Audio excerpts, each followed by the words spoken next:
Canada ਵਿੱਚ 11 ਨਵੰਬਰ ਦਾ ਦਿਨ ਬਹੁਤ ਹੀ ਖਾਸ ਹੁੰਦਾ ਹੈ ਕਿਉਂਕਿ ਇਸ ਦਿਨ ਮੁਲਕ ਦੀ ਹਿਫਾਜ਼ਤ ਕਰਨ ਵਾਲੇ ਫੌਜੀ ਵੀਰਾਂ ਨੂੰ ਸਿਜਦਾ ਕੀਤਾ ਜਾਂਦਾ ਹੈ। ਜੀ ਹਾਂ, ਰਿਮੈਂਬਰੈਂਸ ਡੇ ਉਹਨਾਂ ਫੌਜੀ ਵੀਰਾਂ ਨੂੰ ਸਮਰਪਿਤ ਹੈ ਜਿਨ੍ਹਾਂ ਆਪਣੀ ਜਾਨ ਦੀ ਪਰਵਾਹ ਕੀਤੇ ਬਿਨਾਂ ਮੁਲਕ ਦੀਆਂ ਸਰਹੱਦਾਂ ਨੂੰ ਸੁਰੱਖਿਅਤ ਰੱਖਿਆ।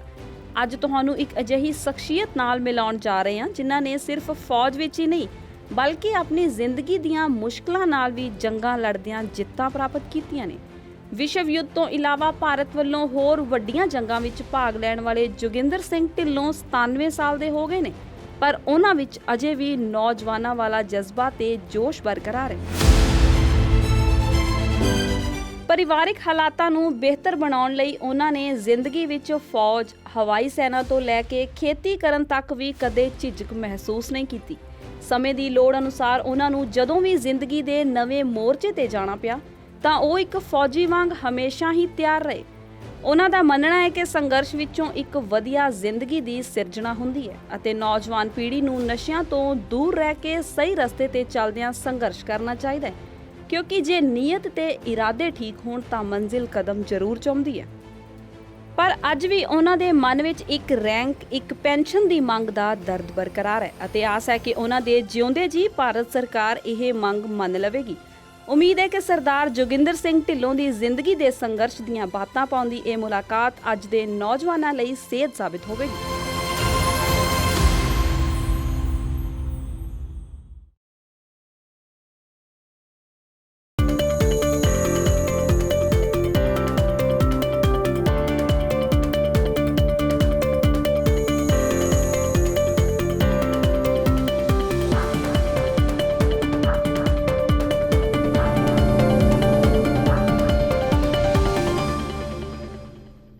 ਪੰਜਾਬੀ ਨੈਸ਼ਨਲ ਟੀਵੀ ਦੇਖ ਰਹੇ ਸਾਰੇ ਦਰਸ਼ਕਾਂ ਨੂੰ ਰਣਜੀਤ ਸਿੰਘ ਸਿੱਧੂ ਵੱਲੋਂ ਸਤਿ ਸ੍ਰੀ ਅਕਾਲ। ਦਾ ਰਣਜੀਤ ਸਿੱਧੂ ਸ਼ੋਅ ਦੇ ਵਿੱਚ ਇੱਕ ਵਾਰੀ ਆਪ ਸਭ ਨੂੰ ਫਿਰ ਜੀ ਆਇਆਂ ਨੂੰ। ਜਿੰਨੇ ਵੀ ਦਰਸ਼ਕ ਨੇ ਉਹਨਾਂ ਦੀ ਜਾਣਕਾਰੀ ਲਈ ਅਸੀਂ ਦੱਸ ਦਈਏ ਕਿ ਅੱਜ ਇੱਕ ਬੜੀ ਮਹੱਤਵਪੂਰਨ, ਇੱਕ ਵਿਸ਼ੇਸ਼ ਇੰਟਰਵਿਊ ਮੈਂ ਕਰਨ ਜਾ ਰਿਹਾ ਹਾਂ। ਇਹ ਗੱਲਬਾਤ ਹੋਵੇਗੀ ਇੱਕ ਨੌਜਵਾਨ ਨਾਲ। ਜੀ ਹਾਂ, ਨੌਜਵਾਨ ਦੀ ਉਮਰ ਲਗਭਗ 97 ਸਾਲ ਹੈ ਤੇ ਇਹ ਗੈਸਟ ਨੇ, ਇਹ ਨੌਜਵਾਨ ਨੇ ਜੋਗਿੰਦਰ ਸਿੰਘ ਢਿੱਲੋਂ ਜੀ। ਢਿੱਲੋਂ ਸਾਹਿਬ ਪ੍ਰੋਗਰਾਮ ਦੇ ਵਿੱਚ ਜੀ ਆਇਆਂ ਨੂੰ, ਸਤਿ ਸ੍ਰੀ ਅਕਾਲ। ਥੈਂਕ ਯੂ ਜੀ, ਸਤਿ ਸ਼੍ਰੀ ਅਕਾਲ ਜੀ। ਢਿੱਲੋਂ ਸਾਹਿਬ, ਅੱਜ ਅਸੀਂ ਕੋਸ਼ਿਸ਼ ਕਰਾਂਗੇ ਕਿ ਤੁਹਾਡੀ ਜ਼ਿੰਦਗੀ, ਤੁਹਾਡੀ ਜਿਹੜਾ ਕੰਮਕਾਰ ਹੈ, ਤੁਹਾਡੇ ਪਰਿਵਾਰ ਬਾਰੇ ਅਸੀਂ ਤੇ ਸਾਡੇ ਜਿਹੜੇ ਦਰਸ਼ਕ ਨੇ ਉਹ ਜਾਣ ਸਕਣ। ਸੋ ਸਭ ਤੋਂ ਪਹਿਲਾਂ, ਕਿਉਂਕਿ ਅਗਸਤ 1924 ਦੇ ਵਿੱਚ ਤੁਹਾਡਾ ਜਨਮ ਹੋਇਆ ਜੀ, ਤੇ ਮੈਂ ਚਾਹਾਂਗਾ ਕਿ ਕਿਹੜੇ ਥਾਂ ਤੇ ਤੁਹਾਡਾ, ਕਿਹੜੇ ਪਿੰਡ ਵਿੱਚ ਜਨਮ ਹੋਇਆ, ਉਹਦੇ ਬਾਰੇ ਸਾਨੂੰ ਤੇ ਸਾਡੇ ਦਰਸ਼ਕਾਂ ਨੂੰ ਜਾਣਕਾਰੀ ਦਿਓ ਜੀ। ਪਿੰਡ ਕਸੇਲ ਜੀ, ਡਿਸਟ੍ਰਿਕਟ ਅੰਮ੍ਰਿਤਸਰ, ਪੰਜਾਬ। ਅਸੀਂ 4 ਭਰਾ ਸੀਗੇ। ਠੀਕ ਹੈ ਜੀ। ਜਿਹਦੇ ਚੋਂ ਸਭ ਤੋਂ ਛੋਟਾ ਜਿਹੜਾ ਸੀਗਾ ਉਹ ਹਾਲੇ ਤੱਕ ਹੈ ਐਜ਼ ਏ ਲੈਫਟੀਨੈਂਟ ਕਰਨਲ ਜੀ, ਰਿਟਾਇਰਡ ਜੀ। ਤੇ ਜਾਂ ਮੈਂ ਆ, ਬਾਕੀ 2 ਜਿਹੜੇ ਨੇ ਉਹ ਵਾਹਿਗੁਰੂ ਨੂੰ ਪਿਆਰੇ ਹੋ ਗਏ। ਸੋ ਜਿਹੜਾ ਤੁਹਾਡਾ ਬਚਪਨ ਸੀਗਾ ਉਹ ਕਿਸ ਤਰ੍ਹਾਂ ਬੀਤਿਆ, ਕਿਸ ਤਰ੍ਹਾਂ ਪੜ੍ਹਾਈ ਕੀਤੀ, ਕਿਹੜੇ ਸਕੂਲਾਂ 'ਚ ਪੜ੍ਹਾਈ ਕੀਤੀ ਜੀ? ਬਚਪਨ ਦੇ ਵਿੱਚ ਜੀ ਪਿਤਾ ਜੀ ਦਾ ਮਾਹੌਲ ਕੁਛ ਬਹੁਤ ਜ਼ਿਆਦਾ ਚੰਗਾ ਨਹੀਂ ਸੀ ਹੈਗਾ। 4-5 ਸਾਲ ਆਪਣਾ ਉਮਰ ਦੇ ਵਿੱਚ ਪਿੰਡ ਪ੍ਰਾਇਮਰੀ ਸਕੂਲ ਸੀਗਾ, ਉੱਥੇ ਦਾਖਲ ਕਰਵਾਤਾ। ਪਿੰਡ ਦੇ ਸਕੂਲ 'ਚ 4 ਜਮਾਤਾਂ ਪਾਸ ਕਰਕੇ ਨਜ਼ਦੀਕ ਦਾ ਪਿੰਡ ਢੰਡ ਸੀਗਾ, ਉੱਥੇ 5ਵੀਂ ਤੇ 6ਵੀਂ ਕਲਾਸ ਪਾਸ ਕੀਤੀ ਜੀ। ਫਿਰ ਪਿਤਾ ਜੀ ਨੇ ਭੂਆ ਦੇ ਪਿੰਡ ਭੇਜ ਦਿੱਤਾ ਜਿੱਥੇ ਕਿ ਗੁਰਦੁਆਰਾ ਸੀਗਾ, ਡੇਰਾ ਸਾਹਿਬ ਸਕੂਲ ਸੀਗਾ। 7ਵੀਂ 8ਵੀਂ ਉੱਥੇ ਕੀਤੀ ਜੀ। ਫਿਰ ਦੂਸਰੀ ਭੂਆ ਸਰਿਆਲੀ ਸੀਗੀ ਜੀ, ਉੱਥੇ ਸੀਗਾ ਖਾਲਸਾ ਹਾਈ ਸਕੂਲ। 9ਵੀਂ 10ਵੀਂ ਉੱਥੇ ਪਾਸ ਕੀਤੀ ਜੀ। ਸੋ ਮੈਂ ਥੋੜ੍ਹਾ ਜਿਹਾ ਤੁਹਾਡੇ ਤੋਂ, ਕਿਉਂਕਿ 1924 ਦਾ ਤੁਹਾਡਾ ਜਨਮ ਹੈ ਜੀ, ਲਗਭਗ ਉਸ ਤੋਂ ਬਾਅਦ ਲਗਭਗ 30-32 'ਚ ਜਾਂ 35 'ਚ ਤੁਹਾਨੂੰ ਥੋੜ੍ਹਾ ਜਿਹਾ ਤੁਸੀਂ ਉਮਰ ਵੱਡੀ ਹੋ ਗਈ ਹੋਵੇਗੀ, ਤੁਹਾਨੂੰ ਪਿੰਡਾਂ ਬਾਰੇ ਉਦੋਂ ਦਾ ਯਾਦ ਹੋਵੇਗਾ, ਕਿਉਂਕਿ ਅਸੀਂ ਤਾਂ ਸੋਚ ਸਕਦੇ ਹਾਂ ਕਿ ਉਦੋਂ ਬਹੁਤ ਸਾਰੇ ਪਿੰਡਾਂ 'ਚ ਬਿਜਲੀ ਵੀ ਨਹੀਂ ਸੀਗੀ, ਟੈਲੀਫੋਨ ਜਾਂ ਟੈਲੀਵਿਜ਼ਨ ਹੋਣੇ ਤਾਂ ਇੱਦਾਂ ਦੀ ਗੱਲ ਤਾਂ ਸੋਚੀ ਵੀ ਨਹੀਂ ਜਾ ਸਕਦੀ। ਸੋ ਕਿਸ ਤਰ੍ਹਾਂ ਦੇ ਪਿੰਡ ਸਨ ਉਦੋਂ? ਪਿੰਡ ਜੀ, ਕੋਈ ਪਿੰਡ ਵਾਸੀ ਬਹੁਤ ਚੰਗੀ ਸਰਵਿਸ ਦਾ ਸੀਗਾ ਜੀ। ਉਹਦੇ ਬਿਜਲੀ ਬੁਜਲੀ ਛੋਟੀ ਮੋਟੀ ਦਾ ਬੰਦੋਬਸਤ ਸੀਗਾ। ਅੱਛਾ ਜੀ। ਬਾਕੀ ਸਾਰੇ ਪਿੰਡ ਜਿਹੜੇ ਨੇ ਉਹ ਦੀਵਾ ਦੂਆ ਜਗਾ ਕੇ ਹੀ ਗੁਜ਼ਾਰਾ ਕਰਦੇ ਸੀਗੇ ਜੀ। ਸੋ ਬਹੁਤ ਘੱਟ ਘਰਾਂ 'ਚ ਬਿਜਲੀ ਸੀ। ਬਹੁਤ ਸਾਰਾ ਪਿੰਡਾਂ ਦੇ ਵਿੱਚ ਹਸਪਤਾਲਾਂ ਤੋਂ ਦੂਰ ਕੋਈ ਸਫਾਈ ਵਗੈਰਾ ਵੀ ਬਹੁਤ ਘੱਟ ਸੀਗੀ। ਤੇ ਜਦੋਂ ਫਿਰ ਕੋਈ ਬਿਮਾਰ ਹੋ ਜਾਂਦਾ ਸੀ ਫਿਰ ਕਾਫੀ ਦੂਰ ਉਹਨੂੰ ਲੈ ਕੇ ਜਾਣਾ ਪੈਂਦਾ ਸੀ ਹਸਪਤਾਲ? ਕਾਫੀ ਦੂਰ ਜੀ। ਜੀ। ਤੇ ਆਵਾਜਾਈ ਦੇ ਸਾਧਨ ਕਿੱਦਾਂ ਦੇ ਸੀਗੇ ਜੀ? ਆਵਾਜਾਈ ਵੀ ਜੀ ਕੱਚੇ ਰਸਤੇ ਜਿਹੜੇ ਨੇ ਉਹ ਜ਼ਿਆਦਾ ਸੀਗੇ ਤੇ ਬਹੁਤ ਘੱਟ ਕੋਈ ਪਿੰਡ ਜਿਹਦੇ ਵਿੱਚ ਕੋਈ ਕੰਮ ਚੱਲ ਰਿਹਾ ਸੀਗਾ, ਕੋਈ ਸਰਕਾਰੀ ਜਾਂ ਪ੍ਰਾਈਵੇਟ ਕੰਮ ਵੀ ਚੱਲ ਰਿਹਾ ਸੀਗਾ, ਉੱਥੇ ਸੜਕ ਸੀਗੀ ਪਹੁੰਚੀ ਹੋਈ ਤੇ ਬਾਕੀ ਸਭ ਕੱਚਾ ਰਸਤਾ ਸੀਗਾ ਤੇ ਆਮ ਤੌਰ 'ਤੇ ਗੱਡੇ ਜਿਹੜੇ ਨੇ ਉਹਨਾਂ ਨਾਲ ਹੀ ਆਉਣਾ ਜਾਣਾ ਸੀਗਾ ਜੀ। ਟਾਂਗੇ ਗੱਡਾ। ਠੀਕ ਹੈ ਜੀ। ਤੇ ਉਦੋਂ ਨਾ ਟੈਲੀਵਿਜ਼ਨ ਸੀ, ਰੇਡੀਓ ਸ਼ਾਇਦ ਪਿੰਡਾਂ 'ਚ ਲੋਕੀ ਸੁਣਦੇ ਹੋਣਗੇ, ਤੇ ਫਿਰ ਮਨੋਰੰਜਨ ਜਾਂ ਐਂਟਰਟੇਨਮੈਂਟ ਦਾ ਕੋਈ ਕੀ ਕਰਦੇ ਸੀ ਲੋਕ ਜੀ? ਐਂਟਰਟੇਨਮੈਂਟ ਜੀ ਪਿੰਡ ਦੇ ਵਿੱਚ ਲੇਡੀਜ਼ ਜਿਹੜੀਆਂ ਨੇ ਉਹ ਜ਼ਿੰਮੇਵਾਰ ਸੀਗੀਆਂ ਕੋਈ ਫੈਸਟੀਵਲ 'ਤੇ ਆਪਣਾ ਗਿੱਧਾ ਗੁੱਧਾ ਪਾਉਣਾ, ਬੋਲੀਆਂ ਪਾਉਣੀਆਂ ਗਿੱਧੇ ਦੇ ਵਿੱਚ, ਤੇ ਬਾਕੀ ਬੰਦੇ ਜਿਹੜੇ ਨੇ ਉਹ ਬੈਠੇ ਵੇਖਦੇ ਹੀ ਹੁੰਦੇ ਸੀਗੇ। ਅੱਛਾ ਜੀ। ਮਤਲਬ ਲੇਡੀਜ਼ ਹੀ ਜਿਹੜੀਆਂ ਸੀ ਉਹ ਗਿੱਧਾ ਪਾਉਂਦੀਆਂ ਸੀ ਜ਼ਿਆਦਾ, ਤੇ ਬਾਕੀ ਹੋਰ ਕੋਈ ਜ਼ਿਆਦਾ ਮਨੋਰੰਜਨ ਦਾ ਸਾਧਨ ਨਹੀਂ ਸੀਗਾ। ਠੀਕ ਹੈ ਜੀ, ਠੀਕ ਹੈ। ਤੇ ਜਿਹੜੇ ਸਕੂਲ ਤੁਸੀਂ ਦੱਸਿਆ ਕਿ ਤੁਸੀਂ ਛੋਟੇ ਹੁੰਦੇ ਪਹਿਲਾਂ ਆਪਣੇ ਪਿੰਡ ਸਕੂਲ ਗਏ ਹੋ, ਫਿਰ ਤੁਹਾਡੇ ਜਿਹੜੇ ਭੂਆ ਜੀ ਸੀਗੇ ਤੁਸੀਂ ਜਾਮਾ ਰਾਈ ਗਏ ਹੋ, ਸਰਹਾਲੀ ਗਏ, ਸੋ ਬਹੁਤਿਆਂ ਪਿੰਡਾਂ 'ਚ ਸਕੂਲ ਖੁੱਲ੍ਹ ਗਏ ਸੀਗੇ ਉਸ ਸਮੇਂ ਕਿ ਦੂਰ ਜਾਣਾ ਪੈਂਦਾ ਸੀ ਸਕੂਲ ਵੀ ਜੀ? ਨਹੀਂ ਜੀ, ਜਿਹੜਾ ਜਾਮਾ ਰਾਏ ਸਕੂਲ ਸੀਗਾ ਉਹ ਗੁਰਦੁਆਰੇ ਦੀ ਵਜ੍ਹਾ ਕਰਕੇ। ਅੱਛਾ ਜੀ। ਡੇਰਾ ਸਾਹਿਬ ਗੁਰਦੁਆਰਾ ਸੀਗਾ ਜੀ, ਉਸ ਗੁਰਦੁਆਰੇ ਦੇ ਨਾਲ, ਤਾਂ ਕਿ ਉਸ ਗੁਰਦੁਆਰੇ ਦੀ ਜੇ ਮਹੱਤਤਾ ਜਿਹੜੀ ਆ ਪਬਲਿਕ ਨੂੰ ਪਤਾ ਲੱਗੇ। ਔਰ ਚੰਗਾ ਸਕੂਲ ਸੀਗਾ, ਬੜਾ ਟੀਚਰ ਬੜਾ ਇਮਾਨਦਾਰੀ ਨਾਲ ਪੜ੍ਹਾਉਂਦੇ ਸੀਗੇ ਜੀ। ਤੇ ਸਰਹਾਲੀ ਖਾਲਸਾ ਸਕੂਲ ਉਹ ਵੀ ਜਿਹੜੀ ਗੁਰਦੁਆਰਾ ਕਮੇਟੀ ਆ ਅੰਮ੍ਰਿਤਸਰ ਵਾਲੀ, ਉਹਦੀ ਸਹਾਇਤਾ ਸੀਗੀ ਕਾਫੀ ਸਾਰੀ। ਬਾਕੀ ਪਿੰਡ ਦੇ ਲੋਕ ਜਿਹੜੇ ਨੇ ਉਹ ਵੀ ਸਕੂਲ ਨੂੰ ਸਪੋਰਟ ਕਰਦੇ ਸੀਗੇ। ਤੇ ਜਿਹੜੇ ਸਕੂਲ ਸੀਗੇ ਮਤਲਬ ਜਿਨ੍ਹਾਂ ਦੇ ਸਾਰੇ ਪਰਿਵਾਰਾਂ ਦੇ ਜਿਹੜੇ ਬੱਚੇ ਸੀ ਉਹ ਸਾਰੇ ਹੀ ਸਕੂਲ ਜਾਂਦੇ ਸੀ ਕਿ ਕਈ ਪਰਿਵਾਰ ਇੱਦਾਂ ਵੀ ਸੋਚਦੇ ਸੀ ਕਿ ਬੱਚਿਆਂ ਨੂੰ ਸਕੂਲ ਨਹੀਂ ਭੇਜਣਾ? ਨਹੀਂ ਜੀ, ਸਾਰੇ ਨਹੀਂ ਸੀ ਜਾਂਦੇ। ਉਹਦੇ ਜਿਹੜੇ ਪਰਿਵਾਰ ਕੋਈ ਸੁਲਝਿਆ ਹੋਇਆ ਪਰਿਵਾਰ ਸੀਗਾ ਉਹੋ ਹੀ ਬੱਚਿਆਂ ਨੂੰ ਭੇਜਦਾ ਸੀਗਾ। ਅੱਛਾ ਜੀ। ਤੇ ਬਾਕੀ ਜਿਹੜੇ ਨੇ ਉਹ ਤੇ ਪਿੰਡ ਦੇ ਵਿੱਚ ਹੀ ਆਪਣਾ ਬਾਹਰ ਜੱਟਾਂ ਜ਼ਮੀਨਦਾਰਾਂ ਦੇ ਨਾਲ ਨੌਕਰ ਕਰਾਤਾ, ਇਹੋ ਜਿਹਾ ਨਿਕੰਮੇ ਕੰਮ ਜਿਹੜੇ ਨੇ ਉਹਦੇ ਵਿੱਚ ਬੱਚੇ ਬੁੱਚੇ ਜਿਹੜੇ ਸੀਗੇ ਆਪਣਾ ਮਤਲਬ ਕੰਮਾਂ ਕਾਰਾਂ 'ਤੇ ਉਹਨਾਂ ਨੂੰ ਜ਼ਿਆਦਾ ਲਾਤਾ ਜਾਂਦਾ ਸੀ, ਸਕੂਲਾਂ ਵੱਲ ਨਹੀਂ ਸੀ ਜ਼ਿਆਦਾ ਭੇਜਿਆ? ਸਕੂਲਾਂ ਵੱਲ ਨਹੀਂ ਸੀ ਜਾਂਦਾ। ਠੀਕ ਹੈ ਜੀ। ਤੁਸੀਂ ਸਕੂਲ ਜਿਹੜਾ 10ਵੀਂ ਪਾਸ ਕੀਤੀ ਹੈ, ਉਸ ਤੋਂ ਬਾਅਦ ਬਹੁਤ ਜਲਦੀ ਜਿਹੜੀ ਆ ਆਰਮੀ ਜਿਹੜੀ ਤੁਸੀਂ ਜੁਆਇਨ ਕਰ ਲਈ, ਕੀ ਕਾਰਨ ਸੀ ਇੰਨੀ ਛੇਤੀ ਨੌਕਰੀ ਕਰਨ ਦਾ ਜਾਂ ਆਰਮੀ ਜੁਆਇਨ ਕਰਨ ਦਾ ਜੀ? ਘਰ ਦਾ ਮਾਹੌਲ ਪਿਤਾ ਜੀ ਨੇ ਖਰਾਬ ਕੀਤਾ ਹੋਇਆ ਸੀਗਾ ਜੀ। ਸ਼ਰਾਬ ਸ਼ਰੂਬ ਪੀਂਦੇ ਸੀਗੇ, ਪਿੰਡ ਦੇ ਲੋਕਾਂ ਨੂੰ ਸੱਦ ਲੈਣਾ, ਉਹਨਾਂ ਨਾਲ ਬੈਠ ਕੇ ਸ਼ਰਾਬ ਪੀਣੀ, ਜ਼ਮੀਨ ਹਿੱਸੇ ਹੁੱਸੇ ਤੇ ਦਿੱਤੀ ਸੀਗੀ ਜੀ। ਜਿਹੜੀ ਆਮਦਨ ਆਉਣੀ ਉਹ ਬਹੁਤੀ ਜ਼ਿਆਦਾ ਆਪਣੇ ਐਸ਼ ਇਸ਼ਰਤ ਤੇ ਸ਼ਰਾਬ ਤੇ ਖਰਚ ਕਰ ਦੇਣੀ, ਤੇ ਬੱਚਿਆਂ ਵੱਲ ਧਿਆਨ ਜਿਹੜਾ ਉਹ ਘੱਟ ਸੀਗਾ। ਤੇ ਇਸ ਕਰਕੇ ਫਿਰ 10ਵੀਂ ਪਾਸ ਕੀਤੀ ਤੇ ਉਸ ਵਕਤ ਮੈਂ ਗੌਰਮੈਂਟ ਸਰਵਿਸ ਨਹੀਂ ਸੀ ਕਰ ਸਕਦਾ, ਅੰਡਰ ਏਜ ਸਾਂ, 16 ਸਾਲ ਦੀ ਉਮਰ ਦੇ ਵਿੱਚ 10ਵੀਂ ਪਾਸ ਕਰ ਲਈ। ਅੱਛਾ ਜੀ। ਫਿਰ ਉਹਨਾਂ ਨੇ ਸੋਚ ਵਿਚਾਰ ਕੇ ਇੱਧਰ ਉੱਧਰ ਪੁੱਛ ਗਿੱਛ ਕੇ ਜਲੰਧਰ ਮਿਲਟਰੀ ਸਕੂਲ ਸੀਗਾ, ਮਿਲਟਰੀ ਸਕੂਲ ਦੇ ਵਿੱਚ ਮੈਨੂੰ ਦਾਖਲ ਕਰਾ ਦਿੱਤਾ। ਵਾਰ ਲੱਗੀ ਹੋਈ ਸੀਗੀ ਜੀ, ਤੇ ਸਕੂਲ ਵਾਲਿਆਂ ਮੈਨੂੰ ਲੈ ਲਿਆ। ਔਰ ਮਿਲਟਰੀ ਸਕੂਲ ਦੇ ਵਿੱਚ ਵੀ ਮਿਲਟਰੀ ਦਾ ਫਸਟ ਕਲਾਸ ਪਾਸ ਕੀਤਾ, ਮਿਲਟਰੀ ਦੀ ਸਪੈਸ਼ਲ ਪਾਸ ਕੀਤੀ। ਆਰਮਡ ਕੋਰ ਦੀ ਮੇਰੀ ਆਪਸ਼ਨ ਸੀਗੀ, ਤੇ ਲਖਨਊ ਸੀਗਾ ਉਸ ਵਕਤ ਆਰਮਡ ਕੋਰ ਦਾ ਟ੍ਰੇਨਿੰਗ ਸੈਂਟਰ, ਉੱਥੇ ਭੇਜਤਾ। ਢਿੱਲੋਂ ਸਾਹਿਬ, ਲੰਬਾ ਸਮਾਂ ਤੁਸੀਂ ਆਰਮੀ ਦੇ ਵਿੱਚ ਨੌਕਰੀ ਕੀਤੀ ਹੈ, 에ਅਰ ਫੋਰਸ ਦੇ ਵਿੱਚ ਨੌਕਰੀ ਕੀਤੀ ਹੈ, ਬਹੁਤ ਸਾਰੀਆਂ ਲੜਾਈਆਂ ਇਸ ਸਮੇਂ ਦਰਮਿਆਨ ਹੋਈਆਂ ਨੇ। ਸੋ ਕਿਹੜੀਆਂ ਲੜਾਈਆਂ ਦੇ ਵਿੱਚ ਜਿਹੜਾ ਜੀ ਮੌਕਾ ਮਿਲਿਆ ਤੁਹਾਨੂੰ ਕੰਮ ਕਰਨ ਦਾ? ਲੜਾਈ ਜੀ ਚੱਲਦੀ ਰਹੀ ਆ। ਉਸ ਵਕਤ ਵਾਰ ਜਿਹੜੀ ਆ ਵੈਸਟਰਨ ਕੰਟਰੀ ਦੇ ਵਿੱਚ ਚੱਲ ਰਹੀ ਸੀਗੀ ਜੀ, ਜਿਹਨੂੰ ਵਰਲਡ ਵਾਰ 2 ਕਹਿਤਾ ਜਾਂਦਾ। ਜਿਹਨੂੰ ਵਰਲਡ ਵਾਰ 2 ਕਹਿੰਦੇ ਨੇ ਜੀ। ਸਾਨੂੰ ਟ੍ਰੇਨਿੰਗ ਜਿਹੜੀ ਆ ਗੱਡੀਆਂ ਚਲਾਉਣ ਦੀ, ਬੰਦੂਕਾਂ ਚਲਾਉਣ ਦੀ, ਸਮਾਲ ਆਰਮਸ ਦੀ ਟ੍ਰੇਨਿੰਗ ਦੀ ਸਿੱਖਿਆ ਤੋਂ ਬਾਅਦ ਫਿਰ ਵਾਰ ਗੇਮਸ ਵਾਸਤੇ 6 DCO ਲਾਂਸਰ ਉਸ ਵਕਤ ਕੋਹਾਟ ਸੀਗਾ, ਜਿਹੜਾ ਕਿ ਇਸ ਵਕਤ ਪਾਕਿਸਤਾਨ ਦੇ ਵਿੱਚ ਹੈ ਜੀ। ਕੋਹਾਟ ਤੋਂ ਡਿਟੈਚਮੈਂਟ ਤੇ ਬੰਨੂ ਭੇਜ ਦਿੱਤਾ। ਬੰਨੂ ਰਹਿੰਦਿਆਂ ਹੋਇਆਂ ਮੈਂ ਉਸ ਵਕਤ ਬ੍ਰਿਟਿਸ਼ ਅਫਸਰ ਜਿਹੜਾ ਉਹ ਕਮਾਂਡ ਕਰ ਰਿਹਾ ਸੀਗਾ, ਉਹਨੇ ਟੈਂਪਰੇਰੀ ਡਿਊਟੀ 'ਤੇ ਜਾਣਾ ਸੀਗਾ ਰਜ਼ਮੁਖ, ਜਿਹੜਾ ਕਿ ਅਫਗਾਨਿਸਤਾਨ ਬਾਰਡਰ 'ਤੇ ਹੈ ਜੀ।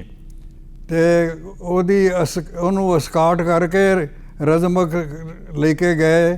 ਰਜ਼ਮੁਖ ਤੋਂ ਫਿਰ 2-3 ਦਿਨ ਦੇ ਬਾਅਦ ਵਾਪਸ ਆਏ।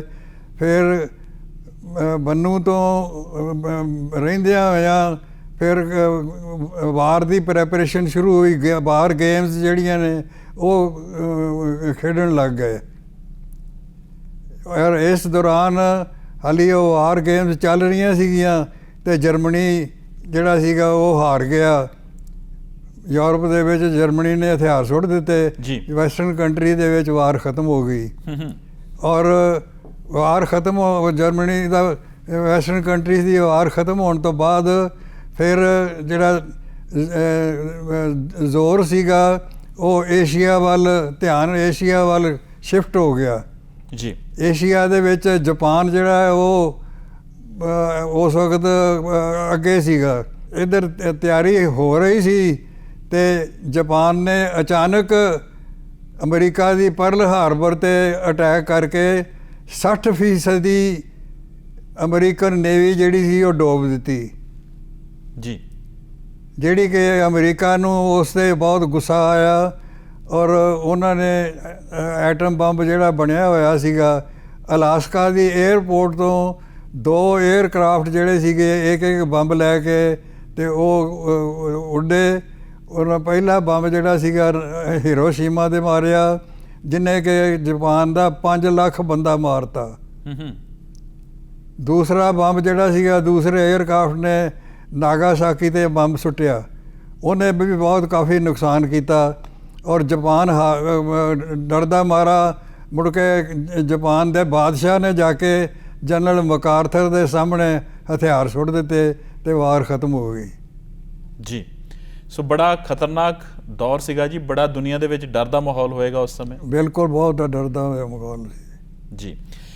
ਵਰਲਡ ਵਾਰ 2 ਤੋਂ ਬਾਅਦ ਵੀ ਜਿਹੜੀਆਂ ਕੋਈ ਇੰਡੀਆ ਦੀਆਂ ਲੜਾਈਆਂ ਹੋਈਆਂ ਨੇ ਆਪਣੇ ਗੁਆਂਢੀ ਮੁਲਕਾਂ ਨਾਲ, ਉਸ ਸਮੇਂ ਵੀ ਤੁਸੀਂ ਡਿਊਟੀ 'ਤੇ ਸੀ? ਉਸ ਸਮੇਂ ਜੀ ਮੈਂ ਏਅਰ ਫੋਰਸ ਜੁਆਇਨ ਕਰ ਚੁੱਕਿਆ ਹੈ। ਵਾਰ ਖਤਮ ਹੋਈ ਤੋਂ ਬਾਅਦ ਮੇਰੀ ਟਰਮਸ ਆਫ ਐਨਲਿਸਟਮੈਂਟ ਜਿਹੜੀ ਆ ਵਾਰ +1 ਸੀਗੀ। ਅੱਛਾ ਜੀ। ਵਾਰ +1 ਈਅਰ, ਅਤੇ 1 ਈਅਰ ਕੰਪਲੀਟ ਕਰਕੇ ਫਿਰ ਮੈਂ ਆਰਮੀ ਤੋਂ ਡਿਸਚਾਰਜ ਲੈ ਲਿਆ। ਅਤੇ ਮਾਹੌਲ ਠੀਕ ਨਾ ਹੋਣ ਕਰਕੇ ਫਿਰ ਮੈਂ ਆਖਿਆ ਵੀ ਆਰਮੀ 'ਚ ਇੱਕ ਦਫਾ ਛੱਡ ਦਿੱਤੀ, ਆਰਮੀ 'ਚ ਕੀ ਜਾਣਾ ਹੈ, ਏਅਰ ਫੋਰਸ ਜੁਆਇਨ ਕਰਦੇ ਹਾਂ। ਫਿਰ ਏਅਰ ਫੋਰਸ ਜੁਆਇਨ ਕਰ ਲਈ। ਠੀਕ ਹੈ ਜੀ। ਸੋ ਜਿਹੜੀਆਂ ਲੜਾਈਆਂ ਹੋਈਆਂ ਨੇ ਉਹ ਚਾਹੇ ਪਾਕਿਸਤਾਨ ਨਾਲ ਹੋਈਆਂ ਨੇ ਜਾਂ ਚਾਈਨਾ ਨਾਲ ਹੋਈਆਂ ਨੇ, ਸੋ ਉਸ ਸਮੇਂ ਤੁਸੀਂ ਏਅਰ ਫੋਰਸ ਦੇ ਵਿੱਚ ਸੀਗੇ ਜੀ? ਏਅਰ ਫੋਰਸ ਵਿੱਚ। ਠੀਕ ਹੈ ਜੀ। ਸੋ ਲੰਬਾ ਸਮਾਂ ਤੁਸੀਂ ਆਰਮੀ 'ਚ ਕੰਮ ਕੀਤਾ ਹੈ, ਪਹਿਲਾਂ ਬ੍ਰਿਟਿਸ਼ ਆਰਮੀ ਨਾਲ ਕੰਮ ਕੀਤਾ, ਫਿਰ ਇੰਡੀਅਨ ਏਅਰ ਫੋਰਸ ਦੇ ਵਿੱਚ ਕੰਮ ਕੀਤਾ ਹੈ। ਉਸੇ ਦਰਮਿਆਨ ਹੀ ਜਿਹੜੀ ਹੈ ਜੀ ਉਸ ਸਮੇਂ 'ਚ ਹੀ ਭਾਰਤ ਨੂੰ ਆਜ਼ਾਦੀ ਮਿਲੀ ਜਾਂ ਪਾਕਿਸਤਾਨ ਬਣਿਆ, ਸੋ ਉਹ ਸਮਾਂ ਕਿਸ ਤਰ੍ਹਾਂ ਦਾ ਸੀਗਾ? ਕਿੱਦਾਂ ਦੀਆਂ ਯਾਦਾਂ ਨੇ ਤੁਹਾਡੀਆਂ ਉਸ ਸਮੇਂ ਦੀਆਂ? ਉਹ ਸਮਾਂ ਵੀ ਜੀ ਬੜਾ ਨਾਜ਼ੁਕ ਸਮਾਂ ਸੀਗਾ। ਕਾਫੀ ਸਾਰੀ ਆਰਮੀ ਜਿਹੜੀ ਆ ਬ੍ਰਿਟਿਸ਼ ਰੈਜੀਮੈਂਟਸ ਜਿਹੜੀਆਂ ਮੁਸਲਮਾਨ ਰੈਜੀਮੈਂਟਸ ਜਿਹੜੀਆਂ ਸੀ ਉਹ ਪਾਕਿਸਤਾਨ 'ਚ ਜਾਣਾ ਸੀਗਾ, ਉਹ ਪਾਕਿਸਤਾਨ 'ਚ ਸ਼ਿਫਟ ਹੋ ਗਈਆਂ। ਜਿਹੜੀਆਂ ਹਿੰਦੂ ਜਾਂ ਦੂਸਰੀਆਂ ਰੈਜੀਮੈਂਟਸ ਸੀ ਜਿਹੜੀਆਂ ਉਹ ਇੰਡੀਆ ਦੇ ਵਿੱਚ ਸ਼ਿਫਟ ਹੋ ਗਈਆਂ। ਠੀਕ ਹੈ ਜੀ। ਤੁਸੀਂ ਜਿਹੜਾ ਜ਼ਿਆਦਾ ਸਮਾਂ ਜਿਹੜਾ ਏਅਰ ਫੋਰਸ ਦੇ ਵਿੱਚ ਢਿੱਲੋਂ ਸਾਹਿਬ ਬਤਾਇਆ, ਉਹਦੇ ਵਿੱਚ ਤੁਸੀਂ ਜਿਹੜੇ ਆਰਮੀ ਦੇ ਵਿੱਚ ਭਰਤੀ ਹੁੰਦੇ ਸੀਗੇ, ਨੌਜਵਾਨ ਭਰਤੀ ਹੁੰਦੇ ਸੀ, ਉਹਨਾਂ ਦੀ ਫਿਟਨੈਸ ਦੇ ਉੱਤੇ ਕੰਮ ਕੀਤਾ ਹੈ, ਉਹਨਾਂ ਨੂੰ ਵੈਪਨ ਟ੍ਰੇਨਿੰਗ ਦੇ ਉੱਤੇ ਕੰਮ ਕੀਤਾ ਹੈ ਜੀ। ਜਿਹੜਾ ਫਿਟਨੈਸ ਸੀ ਖਾਸ ਤੌਰ ਤੇ ਮੈਂ ਕਿਉਂਕਿ ਤੁਹਾਨੂੰ ਦੇਖਿਆ ਕਿ ਤੁਸੀਂ ਖੁਦ ਵੀ ਬੜੇ ਫਿਟ ਰਹੇ ਹੋ, ਤੇ ਕਿਸ ਤਰੀਕੇ ਨਾਲ ਫਿਟ ਰੱਖਦੇ ਸੀ ਸਾਰੇ ਨੌਜਵਾਨਾਂ ਨੂੰ ਜੀ? ਉਸ ਵਕਤ ਜੀ ਮੇਰਾ 에ਅਰ ਫੋਰਸ ਦੇ ਵਿੱਚ ਪ੍ਰੋਫੈਸ਼ਨ ਜਿਹਨੂੰ ਕਹਿੰਦੇ ਨੇ ਟ੍ਰੇਡ ਫਿਟਨੈਸ ਇੰਸਟਰਕਟਰ ਸੀਗੀ। ਅੱਛਾ ਜੀ। ਮੈਂ ਆਪ ਪਹਿਲਾਂ ਅੰਡਰ ਟ੍ਰੇਨਿੰਗ ਰਿਹਾ ਇਸੇ ਪ੍ਰੋਫੈਸ਼ਨ ਦਾ, ਤੇ ਉਸਤਾਦਾਂ ਨੇ ਸਿਖਾਉਣਾ ਆ ਠੀਕ ਕਰੋ ਓਏ, ਨਹੀਂ ਤੇ ਤੇਰੇ ਜਿਨ੍ਹਾਂ ਨੂੰ ਤੂੰ ਸਿਖਾਏਗਾ ਉਹਨਾਂ ਨੇ ਠੀਕ ਨਹੀਂ ਕਰਨਾ। ਮੈਂ ਉਹ ਕਾਫੀ ਕੁਛ ਸਿੱਖਿਆ। ਉਹ ਸਿੱਖ ਕੇ ਮੈਂ ਸਮਝਿਆ ਕਿ ਜਿਹੜਾ ਬੰਦਾ ਸਿਖਾਉਂਦਾ ਹੈ, ਸਿਖਾਉਣ ਵਾਲਾ ਅਗਰ ਖੁਦ ਠੀਕ ਨਾ ਹੋਵੇ ਤੇ ਉਹ ਜਿਨ੍ਹਾਂ ਨੂੰ ਸਿਖਾਉਂਦਾ ਹੈ ਉਹ ਵੀ ਠੀਕ ਨਹੀਂ ਰਹਿ ਸਕਦੇ ਜੀ। ਜਿਹੜਾ ਕਿ ਜਿਹੜੀ ਗੱਲ ਜਿਹੜੀ ਸੀਗੀ ਮੈਨੂੰ ਬੱਚਿਆਂ ਨੂੰ ਪਾਲਣ ਵਾਸਤੇ ਬਹੁਤ ਸਹਾਇਕ ਹੋਈ। ਵੀ ਜੇ ਮੈਂ ਆਪ ਠੀਕ ਨਾ ਰਿਹਾ, ਮੈਂ ਆਪ ਚੰਗਾ ਨਾ ਰਿਹਾ, ਆਪ ਮਾੜੀਆਂ ਆਦਤਾਂ ਜਾਂ ਮਾੜਾ ਸੋਚ ਵਿਚਾਰ ਰੱਖਾਂਗਾ ਤੇ ਬੱਚੇ ਜਿਹੜੇ ਨੇ ਉਹ ਵੀ ਗਲਤ ਪਾਸੇ ਜਾਣਗੇ। ਬਹੁਤ ਵਧੀਆ। ਸੋ ਜਦੋਂ ਤੁਸੀਂ ਦੱਸ ਰਹੇ ਹੋ ਕਿ ਜਦੋਂ ਤੁਸੀਂ ਸਿਖਾਉਂਦੇ ਸੀ, ਟ੍ਰੇਨਿੰਗ ਦਿੰਦੇ ਸੀ, ਤੁਸੀਂ ਇਹ ਕਿਹਾ ਕਿ ਮੈਂ ਆਪਣੇ ਆਪ ਨੂੰ ਪਹਿਲਾਂ ਠੀਕ ਰੱਖਣਾ ਹੈ, ਤਾਂ ਹੀ ਮੈਂ ਦੂਜੇ ਆਪਣੇ ਜਿਹੜੇ ਨੌਜਵਾਨ ਨੇ, ਫੌਜੀ ਨੇ, ਉਹਨਾਂ ਨੂੰ ਸਹੀ ਰੱਖ ਸਕਾਂਗਾ। ਇਸੇ ਤਰ੍ਹਾਂ ਤੁਸੀਂ ਫਾਰਮੂਲਾ ਜਿਹੜਾ ਆਪਣੇ ਘਰ ਦੇ ਵਿੱਚ ਵੀ ਰੱਖਿਆ ਕਿ ਜੇਕਰ ਮੈਂ ਆਪਣੇ ਆਪ ਨੂੰ ਸਹੀ ਰੱਖਾਂਗਾ ਤਾਂ ਮੇਰੇ ਬੱਚੇ ਜਿਹੜੇ ਨੇ ਸਹੀ ਰਹਿ ਸਕਦੇ ਨੇ। ਜਿਹੜਾ ਬੰਦਾ ਸਿਖਾਉਂਦਾ ਹੈ, ਜਿਹੜਾ ਮੇਰਾ ਇੰਸਟਰਕਟਰ ਸੀਗਾ ਜੀ, ਉਹ ਜਦੋਂ ਮੈਂ ਅੰਡਰ ਟ੍ਰੇਨਿੰਗ ਅਲੀ ਟ੍ਰੇਨਿੰਗ ਲੈ ਰਿਹਾ ਸਾਂ, ਉਹ ਜਦੋਂ ਅਸੀਂ ਦੌੜਦੇ ਸਾਂ, ਅਸੀਂ ਕਰਦੇ ਸਾਂ, ਉਹ ਸਾਡੇ ਨਾਲ ਕਰਦਾ ਸੀਗਾ ਜੀ। ਇੰਸਟਰਕਟਰ ਬਣਨ ਤੋਂ ਬਾਅਦ ਉਹ ਕੰਮ ਮੁੜ ਕੇ ਮੈਨੂੰ ਕਰਨਾ ਪਿਆ ਜੀ। ਜਿਹੜੇ ਮੇਰੇ ਸਿਖਾਈ ਲੈਣ ਵਾਲੇ 에ਅਰਮੈਨ ਹੁੰਦੇ ਸੀਗੇ, ਉਹਨਾਂ ਨੂੰ ਜਦੋਂ ਸਿਖਲਾਈ ਦੇਈਦੀ ਸੀ, ਆਪ ਮੈਨੂੰ ਨਾਲ ਆਪ ਬੋਡੀ ਲਈ ਉਹ ਕੰਮ ਕਰਨਾ ਪੈਂਦਾ ਸੀ। ਉਹਨਾਂ ਹੀ ਦੌੜਦੇ ਸੀ ਤੁਸੀਂ ਵੀ? ਉਹਨਾਂ ਦੇ ਨਾਲ ਜੇ ਦੌੜ ਲਾਈ ਦੀ ਸੀ ਤੇ ਉਹਨਾਂ ਦੇ ਨਾਲ ਮੈਨੂੰ ਦੌੜਨਾ ਪੈਂਦਾ ਸੀ। ਠੀਕ ਹੈ ਜੀ। ਕਿਉਂਕਿ ਮੈਨੂੰ ਆਪ ਨਾਲ ਲੱਗਣਾ ਪੈਂਦਾ ਸੀ, ਇਸ ਕਰਕੇ ਮੈਂ ਸੋਚਿਆ ਵੀ ਮੇਰਾ ਆਪਣਾ ਸਰੀਰ ਵੀ ਠੀਕ ਹੋਣਾ ਚਾਹੀਦਾ ਹੈ ਤਾਂ ਕਿ ਮੈਂ ਜਿਹੜਾ ਫਿੱਟ ਰਹਾਂ, ਔਰ ਇਹਨਾਂ ਨੂੰ ਆਪਣੇ ਟ੍ਰੇਨਿੰਗ ਤੋਂ ਇਹ ਨਾ ਮੈਂ ਅਖਵਾਵਾਂ ਵੀ ਸਾਨੂੰ ਤੇ ਦੜਾਈ ਫਿਰਦਾ ਹੈ, ਆਪ ਦੌੜਦਾ ਨਹੀਂ, ਆਪ ਦੌੜਦਾ ਨਹੀਂ, ਆਪ ਹਿਲਦਾ ਨਹੀਂਗਾ ਜੀ। ਤੇ ਢਿੱਲੋਂ ਸਾਹਿਬ, ਤੁਸੀਂ 97 ਸਾਲ ਦੀ ਉਮਰ 'ਚ ਹੋ, ਹਜੇ ਵੀ ਪੂਰੀ ਚੜ੍ਹਦੀ ਕਲਾ 'ਚ ਹੈ, ਪ੍ਰਮਾਤਮਾ ਤੁਹਾਨੂੰ ਲੰਬੀ ਉਮਰ ਬਖਸ਼ੇ। ਸੋ ਕੀ ਰਾਜ ਹੈ, ਕੀ ਕਾਰਨ ਹੈ ਕਿ ਪੂਰੇ ਤੰਦਰੁਸਤ ਰਹੇ, ਇਸ ਉਮਰ 'ਚ ਪਹੁੰਚੇ ਹੋ, ਹਜੇ ਵੀ ਚੜ੍ਹਦੀ ਕਲਾ 'ਚ ਹੋ? ਕੀ ਕਹਿਣਾ ਚਾਹੋਗੇ? ਜਿਹੜੇ ਮੇਰੇ ਫੁੱਫੜ ਜੀ ਸੀਗੇ ਜੀ, ਜਾਮਾ ਰਾਏ ਦਾ ਮਾਹੌਲ ਬਹੁਤ ਚੰਗਾ ਸੀਗਾ, ਔਰ ਉਹ ਸੌਖੇ ਸੀਗੇ ਕਾਫੀ। ਜ਼ਰੂਰਤ ਮੁਤਾਬਕ ਜੋ ਚੀਜ਼ ਚਾਹੀਦੀ ਆ ਉਹ ਆਪਣੀ ਲੈ ਲੈਣੀ, ਤੇ ਤਰੱਕੀ 'ਤੇ ਸੀਗੇ ਜੀ। ਉਹ ਸ਼ਰਾਬ ਨਹੀਂ ਸੀ ਪੀਂਦੇ। ਮੈਨੂੰ ਵੀ ਉਹਨਾਂ ਨੇ ਮਨਾ ਕੀਤਾ ਵੀ ਜੋਗਿੰਦਰ ਸਿੰਘ ਸ਼ਰਾਬ ਨਹੀਂ ਪੀਣੀ ਜੀ। ਭਾਵੇਂ 에ਅਰ ਫੋਰਸ ਜਾਂ ਆਰਮੀ ਜੁਆਇਨ ਕਰ ਲਈ, 에ਅਰ ਫੋਰਸ ਜੁਆਇਨ ਕਰ ਲਈ, ਪਰ ਮੈਂ ਸ਼ਰਾਬ ਨਹੀਂ ਪੀਤੀ। ਤੁਸੀਂ ਸਮਝਦੇ ਹੋ ਕਿ ਤੁਹਾਡੀ ਸਿਹਤ ਦਾ ਵਧੀਆ ਰਾਜ ਹੋਣਾ, ਇੱਕ ਤਾਂ ਨਸ਼ੇ ਨਾ ਕਰਨਾ ਹੈ, ਦੂਸਰਾ ਤੁਸੀਂ ਖੇਡਣ ਦੇ ਵੀ ਸ਼ੌਕੀਨ ਸੀਗੇ, ਕੋਈ ਗੇਮ ਵੀ ਖੇਡਦੇ ਸੀਗੇ? ਮੈਂ ਖੇਡਦਾ ਸਾਂ ਜੀ, ਹਾਕੀ ਖੇਡਦਾ ਸਾਂ ਜੀ। ਜਦੋਂ 8ਵੀਂ ਜਮਾਤ 'ਚ ਪੜ੍ਹਦਾ ਸਾਂ, 7ਵੀਂ 8ਵੀਂ 'ਚ, ਉਦੋਂ ਵੀ ਹਾਕੀ ਖੇਡੀ ਆ। ਤੇ ਡਿਸਟ੍ਰਿਕਟ ਟੂਰਨਾਮੈਂਟ ਦੇ ਵਿੱਚ ਮੈਂ 8ਵੀਂ ਜਮਾਤ ਵਾਲਾ ਜਿਹੜਾ ਟੂਰਨਾਮੈਂਟ ਜਿੱਤਿਆ ਤੇ ਸ਼ਾਬਾਸ਼ ਲਈ। ਫਿਰ ਮੈਂ ਸਰਹਾਲੀ ਚਲਾ ਗਿਆ, ਉੱਥੇ ਵੀ ਮੈਂ ਹਾਕੀ ਖੇਡਦਾ ਰਿਹਾ, ਉੱਥੇ ਵੀ 1-2 ਟੂਰਨਾਮੈਂਟ ਜਿੱਤੇ ਨੇ। ਫਿਰ ਆਰਮੀ ਵਾਲਾ ਸਕੂਲ ਜਿਹੜਾ ਸੀਗਾ, ਉੱਥੇ ਵੀ ਮੈਂ ਹਾਕੀ ਖੇਡਦਾ ਰਿਹਾ। ਫਿਰ ਆਰਮੀ ਜੁਆਇਨ ਕਰ ਲਈ, ਉੱਥੇ ਵੀ ਹਾਕੀ ਖੇਡਦਾ ਰਿਹਾ। 에ਅਰ ਫੋਰਸ ਜੁਆਇਨ ਕਰ ਲਈ, ਉੱਥੇ ਵੀ ਹਾਕੀ ਖੇਡਦਾ ਰਿਹਾ। ਹਾਕੀ ਤੁਸੀਂ ਖੇਡੀ ਹੈ। 2 ਗੱਲਾਂ ਤੁਸੀਂ ਬਹੁਤ ਵਧੀਆ ਦੱਸਤੀਆਂ ਕਿ ਇੱਕ ਤਾਂ ਤੁਸੀਂ ਨਸ਼ਿਆਂ ਤੋਂ ਦੂਰ ਰਹੇ, ਦੂਸਰੀ ਸਪੋਰਟਸ ਦੇ ਵਿੱਚ, ਹਾਕੀ ਦੇ ਵਿੱਚ ਤੁਸੀਂ ਕਾਫੀ ਐਕਟਿਵ ਰਹੇ। ਇਸ ਤੋਂ ਇਲਾਵਾ ਹੋਰ ਕਿਹੜੇ ਸ਼ੌਂਕ ਸੀਗੇ ਤੁਹਾਨੂੰ ਜ਼ਿੰਦਗੀ ਦੇ ਵਿੱਚ, ਕਿਹੜੀਆਂ ਹੈਬਿਟਸ ਸੀ ਤੁਹਾਡੀਆਂ ਜੀ? ਮੈਨੂੰ ਮੇਰੇ ਪਿਤਾ ਜੀ ਦਾ ਜਿਹੜਾ ਮਾਹੌਲ ਬਣਾਇਆ ਹੋਇਆ ਸੀਗਾ ਘਰ ਦਾ, ਉਹ ਹਮੇਸ਼ਾ ਯਾਦ ਰਹਿੰਦਾ ਸੀਗਾ, ਤੇ ਮੈਂ ਸੋਚਿਆ ਵੀ ਮੈਂ ਉਹ ਕੰਮ ਨਹੀਂ ਕਰਨੇ ਜਿਹੜੇ ਪਿਤਾ ਜੀ ਕਰਦੇ ਸੀਗੇ, ਤਾਂ ਕਿ ਮਾਹੌਲ ਨਾ ਵਿਗੜੇ ਤੇ ਮੇਰੇ ਘਰ ਦਾ ਮਾਹੌਲ ਜਿਹੜਾ ਉਹ ਠੀਕ ਰਹੇ, ਬੱਚੇ ਜਿਹੜੇ ਨੇ ਉਹ ਐਜੂਕੇਸ਼ਨ ਠੀਕ ਲੈਣ।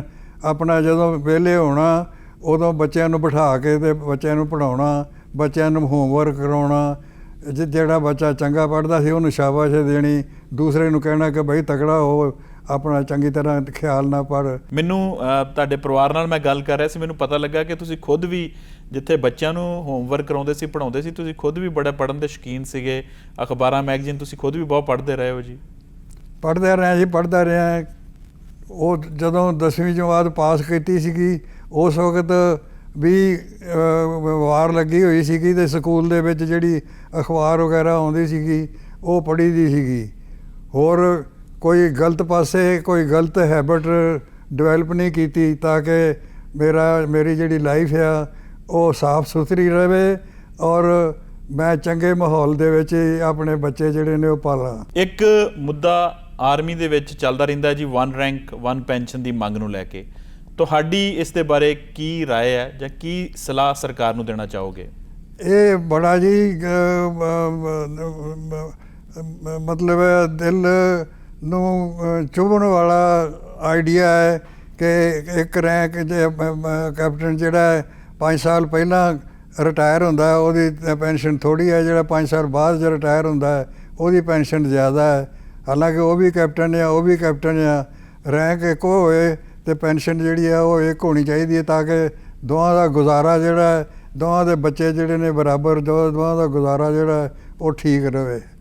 ਸੋ ਜਿਹੜਾ ਮਤਲਬ ਲਗਭਗ 1980-85 'ਚ ਜੇ ਕੋਈ ਕੈਪਟਨ ਜਾਂ ਕੋਈ ਹੋਰ ਰੈਂਕ ਦਾ ਅਧਿਕਾਰੀ ਜਿਹੜਾ ਰਿਟਾਇਰ ਹੋਇਆ ਅਤੇ ਜੇਕਰ ਹੁਣ ਉਹ ਕੋਈ 2010 ਜਾਂ 15 'ਚ ਰਿਟਾਇਰ ਹੋ ਰਿਹਾ ਅਤੇ ਉਹਨਾਂ ਦੀ ਪੈਨਸ਼ਨ ਦੇ ਵਿੱਚ ਬਹੁਤ ਵੱਡਾ ਫਰਕ ਰਹਿ ਜਾਂਦਾ ਹੈ। ਬਹੁਤ ਫਰਕ ਹੈ। ਢਿੱਲੋਂ ਸਾਹਿਬ, ਤੁਸੀਂ ਆਰਮੀ ਦੇ ਵਿੱਚ ਲੰਬਾ ਸਮਾਂ ਸਰਵਿਸ ਕੀਤੀ ਪਰ ਫਿਰ ਵੀ ਤੁਸੀਂ ਰਿਟਾਇਰਮੈਂਟ ਜਿਹੜੀ ਹੈ ਕਾਫੀ ਅਰਲੀ ਲੈ ਲਈ, ਪ੍ਰੀ ਮੈਚਿਓਰ ਰਿਟਾਇਰਮੈਂਟ ਲੈ ਲਈ। ਉਸ ਦਾ ਕੀ ਕਾਰਨ ਸੀ? ਉਹਦਾ ਕਾਰਨ ਜੀ ਇਹ ਆ ਵੀ ਇੱਕ ਤਾਂ ਬੱਚਿਆਂ ਦੀ ਜ਼ਿੰਮੇਵਾਰੀ ਜੀ, ਬੱਚੇ ਜਵਾਨ ਹੋ ਗਏ ਜੀ। ਕੁਛ ਬੱਚੇ ਜਿਹੜੇ ਨੇ ਐਜੂਕੇਸ਼ਨ ਦੇ ਵਿੱਚ ਕਾਲਜ ਜਾਣਾ ਪਿਆ, ਕੋਈ ਕਾਲਜ ਇੱਥੇ ਕੋਈ ਉੱਥੇ, ਉਹਨਾਂ ਨੂੰ ਇਸ ਜ਼ਰੂਰਤ ਨੂੰ ਦੇਖਦਿਆਂ ਹੋਇਆਂ ਵੀ ਮੈਂ ਇਹਨਾਂ ਬੱਚੇ ਹੁਣ ਐਸੀ ਸਟੇਜ 'ਤੇ ਆ ਗਏ ਨੇ ਅਤੇ ਇਹ ਕਦੀ ਉੱਥੇ ਇਹ ਟਰਾਂਸਫਰ ਤੋਂ ਮੈਂ ਬਚ ਜਾਵਾਂ। ਢਿੱਲੋਂ ਸਾਹਿਬ, ਤੁਸੀਂ ਲੰਬਾ ਸਮਾਂ ਆਰਮੀ ਦੇ ਵਿੱਚ, ਏਅਰ ਫੋਰਸ ਦੇ ਵਿੱਚ ਸੇਵਾਵਾਂ ਦਿੱਤੀਆਂ ਨੇ, ਉਸ ਤੋਂ ਬਾਅਦ ਫਿਰ ਤੁਸੀਂ ਖੇਤੀਬਾੜੀ ਵੀ ਕੀਤੀ ਹੈ ਜੀ? ਰਿਟਾਇਰਮੈਂਟ ਤੋਂ ਬਾਅਦ ਜੀ ਜਿੱਥੇ ਬੱਚਿਆਂ ਨੂੰ ਸੈਟਲ ਕੀਤਾ, ਬੱਚਿਆਂ ਦੀ ਡਿਮਾਂਡਸ ਜਿਹੜੀਆਂ ਪੂਰੀਆਂ ਕੀਤੀਆਂ, ਉੱਥੇ ਜ਼ਮੀਨ ਦੇ ਵਿੱਚ ਵੀ ਮਿਹਨਤ ਕੀਤੀ।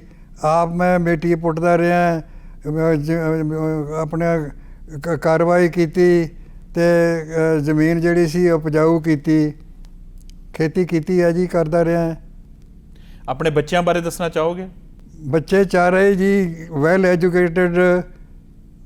ਵੱਡਾ ਲੜਕਾ ਜਿਹੜਾ ਲੈਫਟੀਨੈਂਟ ਕਰਨਲ ਰਿਟਾਇਰ ਹੈ ਅਤੇ ਵੱਡੀ ਬੇਟੀ ਜਿਹੜੀ ਆ ਉਹ MA ਪਾਸ ਵਿਆਹੀ ਹੋਈ ਆ ਚੰਗੇ ਬੰਦੇ ਨਾਲ।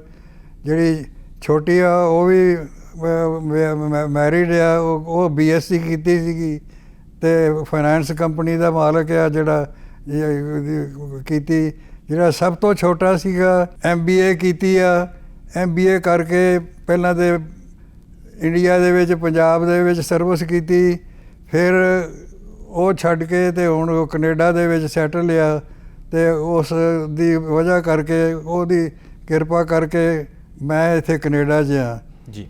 ਅਤੇ ਮੈਂ ਜੋ ਮਿਹਨਤ ਕੀਤੀ ਆ ਬੱਚਿਆਂ ਵਾਸਤੇ, ਬੱਚਿਆਂ ਨੇ ਵੀ ਮੈਨੂੰ ਆਪਣਾ ਪਿਆਰ ਪ੍ਰੇਮ ਨਾਲ ਮਿਹਨਤ ਕੀਤੀ ਆ ਅਤੇ ਹੁਣ ਆਪਣਾ ਕੰਫਰਟੇਬਲ ਲਾਈਫ ਜਿਹੜੀ ਆ ਉਹ ਚੱਲ ਰਹੀ ਆ ਬੱਚਿਆਂ ਦੀ ਵਜ੍ਹਾ ਕਰਕੇ। ਆਉਣ ਵਾਲੀ ਜਨਰੇਸ਼ਨ ਨੂੰ ਮੈਂ ਇਹ ਕਹਾਂਗਾ ਕਿ ਬੱਚਿਆਂ ਦਾ ਖਿਆਲ ਕਰੋ, ਬੱਚਿਆਂ ਨੂੰ ਪਿਆਰ ਪ੍ਰੇਮ ਨਾਲ ਪੜ੍ਹਾਓ, ਬੱਚਿਆਂ ਨੂੰ ਪਿਆਰ ਪ੍ਰੇਮ ਨਾਲ ਰੱਖੋ ਤਾਂ ਕਿ ਬੱਚਿਆਂ ਨੂੰ ਪਿਆਰ ਦਾ ਹੀ ਪਤਾ ਲੱਗੇ ਅਤੇ ਬੱਚੇ ਜਿਹੜੇ ਨੇ ਤੁਹਾਨੂੰ ਮੁੜ ਕੇ ਉਹ ਰਿਵਾਰਡ ਤੁਹਾਨੂੰ ਮਿਲੇ ਅਤੇ ਤੁਹਾਨੂੰ ਉਹ ਤੁਹਾਨੂੰ ਪਿਆਰ ਪ੍ਰੇਮ ਨਾਲ ਰੱਖਣ। ਬਹੁਤ ਵਧੀਆ ਜੀ, ਬਹੁਤ ਵਧੀਆ। ਤੁਸੀਂ ਆਪਣੀ ਜ਼ਿੰਦਗੀ ਦਾ ਬਹੁਤਾ ਵੱਡਾ ਸਮਾਂ ਜਿਹੜਾ ਹੈ ਉਹ ਇੰਡੀਆ ਦੇ ਵਿੱਚ ਗੁਜ਼ਾਰਿਆ ਹੈ ਅਤੇ ਹੁਣ ਤੁਸੀਂ ਕੁਝ ਸਾਲ ਤੋਂ ਕੈਨੇਡਾ ਵਿੱਚ ਰਹਿ ਰਹੇ ਹੋ। ਕਿਸ ਤਰ੍ਹਾਂ ਦਾ ਮੁਲਕ ਲੱਗਦਾ ਹੈ ਕੈਨੇਡਾ ਤੁਹਾਨੂੰ? ਕੈਨੇਡਾ ਬਹੁਤ ਚੰਗਾ ਮੁਲਕ ਹੈ ਜੀ, ਬਹੁਤ ਹੀ ਅੱਛਾ ਮੁਲਕ ਹੈ। ਮੇਰੇ ਖਿਆਲ ਦੇ ਵਿੱਚ ਤੇ ਕੋਈ ਐਸਾ ਮੁਲਕ ਦੁਨੀਆ ਦੇ ਵਿੱਚ ਹੈ ਨਹੀਂ ਜਿਹੜਾ ਆਪਣੇ ਪਬਲਿਕ ਨੂੰ, ਆਪਣੇ ਜਿਹੜੇ ਨਾਗਰਿਕ ਨੇ ਉਹਨਾਂ ਨੂੰ ਇੰਨੇ ਚੰਗੇ ਸੁਭਾਅ ਨਾਲ ਤੇ ਚੰਗੇ ਤਰੀਕੇ ਨਾਲ ਰੱਖੇ। ਕੋਈ ਪੋਲਿਊਸ਼ਨ ਨਹੀਂ ਹੈਗੀ, ਕੁਛ ਬਿਮਾਰੀ ਫਰੀ ਆ, ਡਾਕਟਰੀ ਦੀ ਫੀਸ ਫੂਸ ਨਹੀਂ ਹੈਗੀ। ਦੁਨੀਆ ਦੇ ਵਿੱਚ ਕੋਈ ਬਹਿਸ਼ਤ ਕੋਈ ਜਗ੍ਹਾ ਹੈ ਤੇ ਉਹ ਕੈਨੇਡਾ ਹੈ। ਢਿੱਲੋਂ ਸਾਹਿਬ, ਤੁਸੀਂ ਲੰਬਾ ਸਮਾਂ 에ਅਰ ਫੋਰਸ ਦੇ ਵਿੱਚ ਜੌਬ ਕੀਤੀ, ਉਸ ਤੋਂ ਬਾਅਦ ਲਗਭਗ 1975 ਤੋਂ ਲੈ ਕੇ 1990 ਤੱਕ ਤੁਸੀਂ ਖੇਤੀਬਾੜੀ ਦਾ ਕੰਮ ਦੇਖਿਆ, ਸੰਭਾਲ ਕੀਤੀ, ਤੇ ਫਿਰ ਲਗਭਗ 65 ਸਾਲ ਦੀ ਉਮਰ ਦੇ ਵਿੱਚ ਜਾ ਕੇ ਜਿਹੜਾ ਜਲੰਧਰ ਦੇ ਵਿੱਚ ਤੁਸੀਂ ਬਿਜ਼ਨਸ ਸ਼ੁਰੂ ਕੀਤਾ ਜੀ, ਬਿਲਡਿੰਗ ਮਟੀਰੀਅਲ ਦਾ। ਸੋ ਇੰਨੀ ਵੱਡੀ ਉਮਰ ਦੇ ਵਿੱਚ ਜਾ ਕੇ ਵੀ ਜਿਹੜਾ ਬਿਜ਼ਨਸ ਦੇ ਵਿੱਚ ਆਏ, ਸੋ ਉਸ ਦਾ ਕੀ ਕਾਰਨ ਸੀ? ਉਸ ਦਾ ਕਾਰਨ ਇਹ ਹੈ ਜੀ ਕਿ ਮੈਂ ਜਲੰਧਰ ਸ਼ਿਫਟ ਹੋਇਆ ਬੱਚਿਆਂ ਦੀ ਬਿਹਤਰੀ ਕਰਕੇ। ਆਰਮੀ 에ਅਰ ਫੋਰਸ ਵਿੱਚ ਹੋਣ ਕਰਕੇ ਤੇ ਖੇਤੀ ਵਿੱਚ ਵੀ ਲੱਗੇ ਰਹਿਣ ਕਰਕੇ ਮੈਂ ਵਿਹਲਾ ਰਹਿਣਾ ਨਹੀਂ ਸੀ ਚਾਹੁੰਦਾ। ਸੌਖਾ ਕੰਮ ਸੀਗਾ। ਕੋਈ ਭਰਾ ਜਿਹੜਾ ਸ਼ਟਰਿੰਗ ਦਾ ਮਾਲਕ ਸੀਗਾ ਜਾਂ ਐਸਾ ਸੀਗਾ, ਉਹਨੂੰ ਇੱਕ ਬੰਦਾ ਚਾਹੀਦਾ ਸੀ ਮੇਰੇ ਵਰਗਾ ਜਿਹੜਾ ਪੜ੍ਹਿਆ ਲਿਖਿਆ ਵੀ ਹੋਵੇ ਤੇ ਸ਼ਟਰਿੰਗ ਜਿਹੜੀ ਆ ਦੇਣੀ, ਵਾਪਸ ਲੈਣੀ, ਉਹਦਾ ਹਿਸਾਬ ਕਿਤਾਬ ਰੱਖੇ। ਢਿੱਲੋਂ ਸਾਹਿਬ, ਕੋਈ ਸੁਨੇਹਾ ਲੋਕਾਂ ਨੂੰ ਤੁਸੀਂ ਆਪਣੇ ਵੱਲੋਂ ਦੇਣਾ ਚਾਹੋ ਜੀ? ਮੇਰੇ ਵੱਲੋਂ ਸੁਨੇਹਾ ਇਹ ਹੈ ਜੀ ਕਿ ਹਰ ਭੈਣ ਭਰਾ ਜਿਹੜਾ ਆਪਣੀ ਜ਼ਿੰਮੇਵਾਰੀ ਨੂੰ ਸਮਝੇ, ਇੱਕ ਬਾਪ ਬਣ ਜਾਵੇ, ਮੈਰਿਜ ਹੋ ਜਾਵੇ, ਆਪਣੀ ਵਾਈਫ ਨੂੰ ਲੁੱਕ ਆਫਟਰ ਕਰਨਾ, ਆਪਣਾ ਘਰ ਚਲਾਉਣਾ, ਉਹ ਸਮਝ ਸੋਚ ਨਾਲ ਚਲਾਵੇ। ਬੱਚਾ ਹੋ ਜਾਏ, ਬੱਚੇ ਨੂੰ ਪਿਆਰ ਪ੍ਰੇਮ ਨਾਲ ਰੱਖਣਾ, ਬੱਚੇ ਨੂੰ ਫਿਰ ਬੱਚੇ ਨੂੰ ਮਿਹਨਤ ਕਰੇ, ਬੱਚੇ ਨੂੰ ਚੰਗੇ ਪਾਸੇ ਟ੍ਰੇਨਿੰਗ ਦੇਵੇ, ਬੱਚੇ ਨੂੰ ਚੰਗੇ ਪਾਸੇ ਸਮਝਾਵੇ, ਉਹਨੂੰ ਗਾਈਡ ਕਰੇ, ਚੰਗਾ ਗਾਈਡ ਬਣੇ ਜੀ। ਪੰਜਾਬੀ ਨੈਸ਼ਨਲ ਦੇ ਦਰਸ਼ਕਾਂ ਨੂੰ ਦੱਸ ਦਈਏ ਕਿ ਅੱਜ ਅਸੀਂ ਗੱਲਬਾਤ ਕਰ ਰਹੇ ਹਾਂ ਸਰਦਾਰ ਜੋਗਿੰਦਰ ਸਿੰਘ ਢਿੱਲੋਂ। 97 ਸਾਲ ਦੀ ਉਮਰ, ਚੜ੍ਹਦੀ ਕਲਾ ਦੇ ਵਿੱਚ, ਪਿੰਡ ਟੰਡ ਕਸੇਲ ਦੇ ਵਿੱਚ ਇਹਨਾਂ ਦਾ ਜਨਮ ਹੋਇਆ। ਲੰਬਾ ਸਮਾਂ ਇਹਨਾਂ ਨੇ 에ਅਰ ਫੋਰਸ ਦੀ ਜਿਹੜੀ ਨੌਕਰੀ ਕੀਤੀ, ਉਸ ਤੋਂ ਬਾਅਦ ਖੇਤੀਬਾੜੀ ਕੀਤੀ, ਫਿਰ ਆਪਣਾ ਬਿਜ਼ਨਸ ਵੀ ਕੀਤਾ ਤੇ ਹਜੇ ਪੂਰੀ ਚੜ੍ਹਦੀ ਕਲਾ ਦੇ ਵਿੱਚ ਨੇ। ਇਹਨਾਂ ਨੇ ਜਿਹੜਾ ਸਾਨੂੰ ਗੱਲਾਂ ਦੱਸੀਆਂ ਨੇ ਕਿ ਲੰਬੀ ਉਮਰ ਜਾਂ ਵਧੀਆ ਸਿਹਤ ਦਾ ਕਾਰਨ ਸੀ ਕਿ ਹਾਕੀ ਖੇਡਣਾ, ਸਪੋਰਟਸ ਦੇ ਵਿੱਚ ਇਹਨਾਂ ਦਾ ਭਾਗ ਲੈਣਾ, ਫਿਟਨੈਸ ਵੱਲ ਪੂਰਾ ਧਿਆਨ ਦੇਣਾ ਤੇ ਜਿਹੜੇ ਨਸ਼ੇ ਸੀ ਉਹਨਾਂ ਤੋਂ ਦੂਰ ਰਹਿਣਾ, ਤੇ ਇਸ ਤੋਂ ਇਲਾਵਾ ਬੱਚਿਆਂ ਵੱਲ ਜਿਹੜਾ ਜੀ ਉਹ ਜ਼ਿਆਦਾ ਧਿਆਨ ਦੇਣਾ। ਕਿਤਾਬਾਂ, ਮੈਗਜ਼ੀਨ ਇਹਨਾਂ ਨੇ ਸਾਰੀ ਜ਼ਿੰਦਗੀ ਕਾਫੀ ਪੜ੍ਹਨ ਵੱਲ ਜਿਹੜਾ ਜੀ ਧਿਆਨ ਦਿੱਤਾ। ਸੋ ਬੜਾ ਵਧੀਆ ਲੱਗਾ ਅੱਜ ਇਹਨਾਂ ਨਾਲ ਗੱਲਬਾਤ ਕਰਕੇ। ਢਿੱਲੋਂ ਸਾਹਿਬ, ਤੁਹਾਡਾ ਬਹੁਤ ਬਹੁਤ ਧੰਨਵਾਦ, ਤੁਸੀਂ ਅੱਜ ਸਾਨੂੰ ਸਮਾਂ ਦਿੱਤਾ ਤੇ ਆਪਣੀ ਜ਼ਿੰਦਗੀ ਦੀਆਂ ਬਹੁਤ ਵਧੀਆ ਗੱਲਾਂ ਸਾਡੇ ਨਾਲ ਸਾਂਝੀਆਂ ਕੀਤੀਆਂ। ਥੈਂਕ ਯੂ ਜੀ। ਸੋ ਇਸ ਦੇ ਨਾਲ ਹੀ ਅਸੀਂ ਅੱਜ ਦਾ ਪ੍ਰੋਗਰਾਮ ਇੱਥੇ ਹੀ ਖਤਮ ਕਰਨ ਦੀ ਆਗਿਆ ਲੈਂਦੇ ਹਾਂ। ਸਾਰੇ ਹੀ ਦਰਸ਼ਕਾਂ ਨੂੰ ਸਤਿ ਸ੍ਰੀ ਅਕਾਲ।